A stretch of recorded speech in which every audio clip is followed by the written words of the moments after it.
নিবন্ধন বাতিল করে আওয়ামী লীগের সাংগঠনিক কার্যক্রম নিষিদ্ধ করতে হবে বলে মন্তব্য করেছেন জাতীয় নাগরিক পার্টির আহ্বায়ক নাহিদ ইসলাম।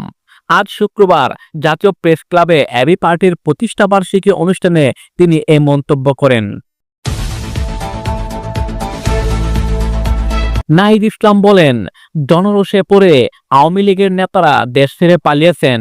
এরপরে আওয়ামী লীগ এদেশে রাজনীতি করতে পারবে কি পারবে না এ আলোচনা আসতে পারে না। তারা রাজনীতির নৈতিক ভিত্তি হারিয়েছে। অতএব অতি দ্রুত আওয়ামী লীগের নিবন্ধন বাতিল করে তাদের সাংগঠনিক কার্যক্রম নিষিদ্ধ করতে হবে।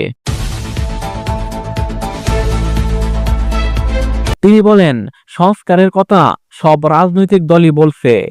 একটি মৌলিক সংস্কারের জায়গায় আমাদের ঐক্যবদ্ধ থাকতে হবে, যার মাধ্যমে শাসন ব্যবস্থা ও ক্ষমতা হস্তান্তর হতে পারে।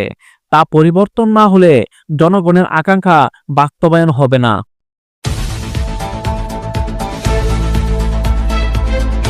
জাতীয় নাগরিক পার্টির আহ্বায়ক বলেন, নির্বাচন নিয়ে সবসময় রাজনৈতিক দ্বন্দ্ব তৈরি হয়েছে।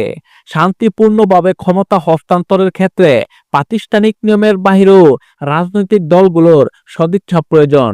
রাজনৈতিক সংস্কৃতি পরিবর্তন, রাজনৈতিক দলগুলো নিজেদের মধ্যে আস্থা ও বিশ্বাসের জায়গা অর্জন করা।